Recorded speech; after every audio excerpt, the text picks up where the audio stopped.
বন্ধুরা, সুচরিতা হেসেলে হচ্ছে আজকে মাংস দেখো কীভাবে করেছি বলে দিচ্ছি। এক রেসিপি অন্যভাবে লিখে দিয়ে আর সময় নেই, বাড়িতে অনেক লোকজন ভর্তি। কতটা লোভনীয় হয়েছে দেখো। প্রেশার কুকারে করছি। আদা, পেঁয়াজ, রসুন একটু শুকনো খোলায় ভেজে নিয়ে ওগুলোকে ভালো করে পেস্ট করে নিয়েছি।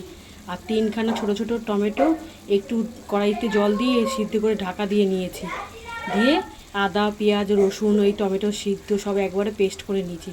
দিয়ে এইভাবে মুরগির মাংসটাকে আগে ভালো করে লাল করে কড়াইতে ভেজে নিয়েছি। দিয়ে দেখো এইভাবে করছি চিকেনটা, কত সুন্দর রঙটা এসছে দেখো। আর চিনি ক্যারামেল করে নিয়েছি সেইভাবে। আমার প্রত্যেকটা রান্নায় তোমরা দেখেছো চিনি ক্যারামেল করে নিই। তো কেমন লাগলো চিকেন রান্নাটা বলবে। আর এই কড়াইতে আলু গরম জল করে নিয়েছি। একটু আলু না দিলে বাঙালিদের হয় না, আর এত লোকজন থাকলে অবশ্যই তাদের পাতে আলু দিতে লাগে, নাহলে কুলিয়ে ওঠা যায় না। তো ঠিক আছে বন্ধুরা, আজকে এইভাবে মাংসটা রান্না করেছি। এর মধ্যে ধনে গুঁড়ো, জিরে গুঁড়ো কিছু দিইনি। গরম মশলা, তেজপাতা, শুকনো লঙ্কা ফোড়ন দিয়েছিলাম, গোটা জিরে টিরে কিচ্ছু ফোড়ন দিইনি।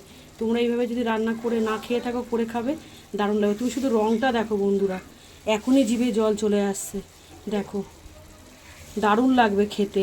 প্রেশার কুকারে করছি কেন বন্ধুরা জানো? তাড়াতাড়ি হয়ে যাবে। ঠিক আছে, রাখি ভিডিওটা। সবাই একটু লাইক কমেন্ট করে, আমার রেসিপিগুলো ভালো লাগলে একটু সাবস্ক্রাইব করে আমার পাশে থেকো। Tata, love you.